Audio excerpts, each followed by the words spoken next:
welcome back to the Polettirosa Homestead. Today I thought I'd make a quick video on meatloaf. I went to our local shopping store and they had some meatloaf, some chopped meat on sale. So I thought I would make some meatloaf today. So let's get started. You are going to need about 2 pounds of ground chopped meat. You're going to need some onion powder, some parsley, some garlic, Parmesan cheese, yellow mustard, ketchup, 2 eggs, and some breadcrumbs. So let's start off. Make sure your hands are nice and clean. I've already washed mine all up. And take your chopped meat and put it into a nice big pot. Now, if you wanted to make a small meatloaf, you could turn around and just cut this recipe in half. This is 2.01 pounds of chopped meat. Now, what you can also do, and my mom used to do it a lot, is she would take half chopped meat and half sausage. So you could do 1 pound and 1 pound. That would make it good also. So let's start off with your meat. Then what you're going to need is 4 tablespoons of mustard.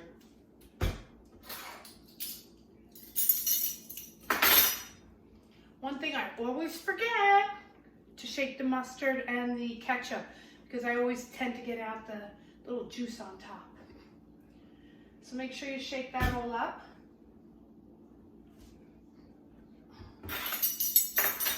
And then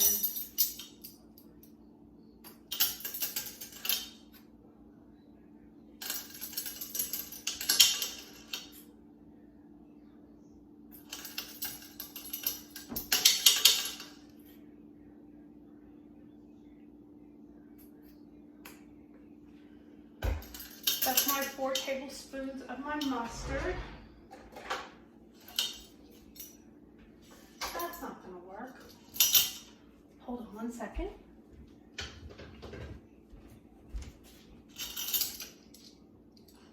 All the mustard out of that. And then you're going to need 9 tablespoons of your ketchup. And of course, like I said, make sure you shake it up.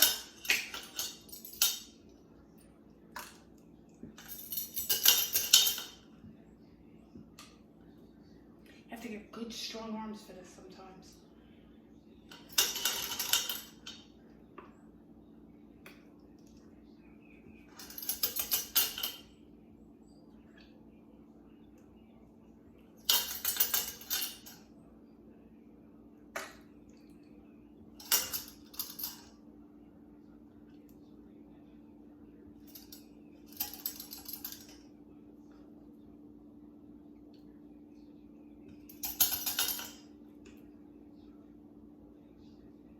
Oh, mighty muscles here.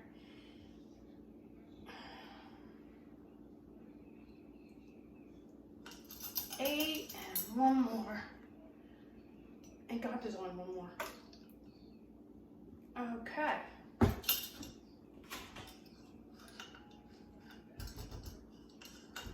At the end, I also want to show you my sweet potato slips. I'm so proud of them. Okay, and then you need your 2 eggs. Now, I've been saving eggshells because they work great in the garden. I've learned something this year. I may try it. When you go to put your tomatoes in the ground, dig a deeper hole, put some peat moss, and then chop up your eggshells with maybe some coffee grinds or just the eggshells. Chop them up real fine. Put them in the bottom of the hole, then put some peat moss, and then your eggplants. I heard they thrive on the eggshells, so I've been saving mine.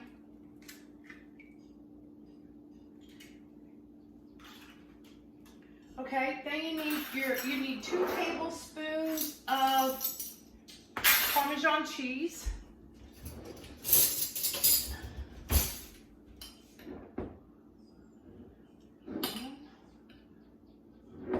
2. Then you need your teaspoons. Let's start out with parsley.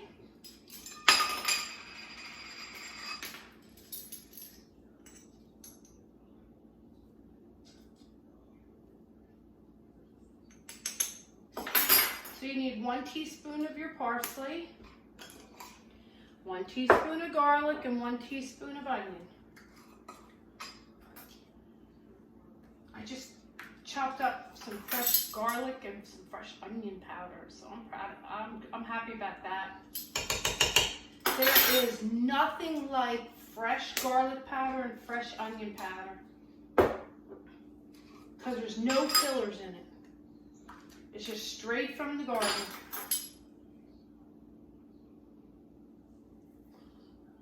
And that's a bit of some garlic there.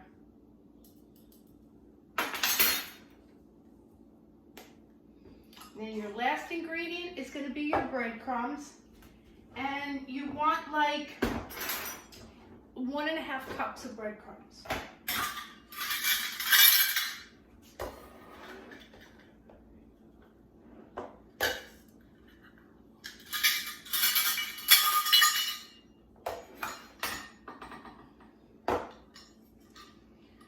Okay.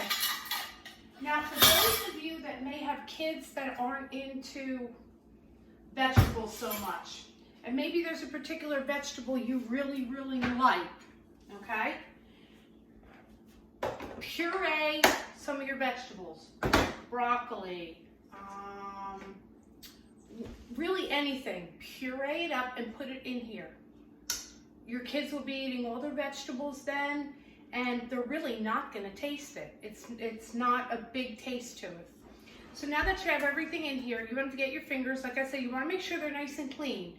So you want to get your fingers in there and you want to work it with your fingers, okay?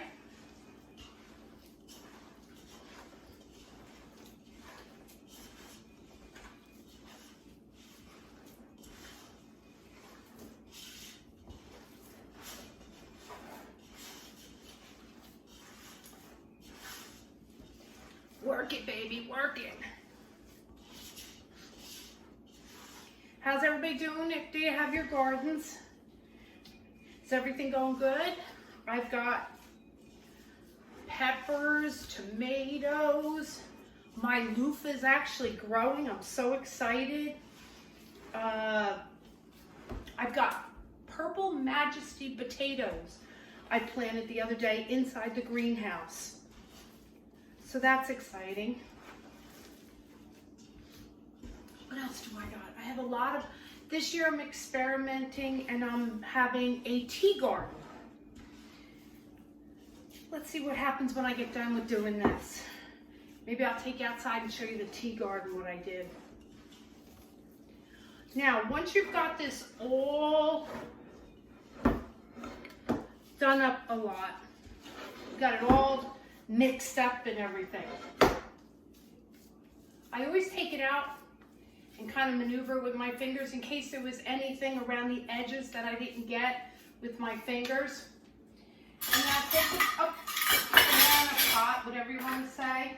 I have this little tray right here and put it on there. Now what you want to do is you want to put it in the refrigerator if you can, if you have time. I'm doing this nice and early so that I can put it in the refrigerator. If you can't, you can do it right away now. But by putting it in the refrigerator, you're getting your mustard, your ketchup, and parsley, garlic, and onion. You're getting all that flavoring to get into the meat. So just make it like that. Put some plastic wrap around it and put it in the refrigerator. And then when it comes time, you're going to set your oven to 350 degrees. And for something this big, you're going to leave it in for about an hour. What you would do when you take it out, just say this is your meatloaf right here, which of course I'm not going to put it in this. I'm going to form it more into a loaf. When you put it into your oven, okay, turn around and take some ketchup and just massage some ketchup on the top of the meatloaf. Then there's some different things you can do. You put it in, like I said, put it in the oven for about an hour. If you'd like something different, about 15 minutes before it's done, turn around and put some mozzarella cheese on the top of it. We'll give it a little bit of a different look and flavor to it. It will be more like baked what can we call it? Baked mozzarella meatloaf. Okie doke. So I'll be right back. I gotta just clean up a little bit here, and then I'll show you my sweet potato slips, and then I'll take you outside to the tea garden. Okie doke. See you in a bit. Look at these potato slips. I've got 1, 2, 3, 4, 6 that are not on the plant. Then I got a whole bunch more that are growing on it. I started another potato here and another 2 down there. So we'll see what happens there. Now let me take you outside to the tea garden. Maybe I'll show you some other things along the way. It's just starting to get, like, I feel like it's gonna rain. And I don't like that. Hope everybody is doing well. It was hot here in the Virginia Appalachian Mountains yesterday. Today, it's warm. It's like 72 degrees. And if you could see it in the distance there, that's Mom's tea garden. It's only starting, and there's a lot of work that has to be done on it.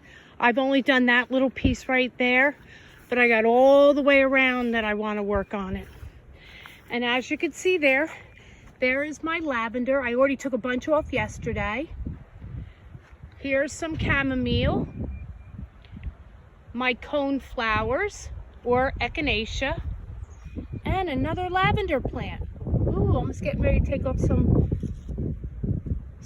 clippings there too. Well, I hope you enjoyed the video today. If you did, please give me a thumbs up. I hope you'll subscribe to my channel and go on this journey with me. Please hit the subscribe button if you haven't already. And if you hit the bell, it will notify you whenever I do any downloads. And also, I'd love to read comments, so please leave me some comments. Let me know what you would be interested in seeing. I'll be glad to do that if I can. And have a great day. And again, thank you for visiting the Polettirosa Homestead. Bye-bye.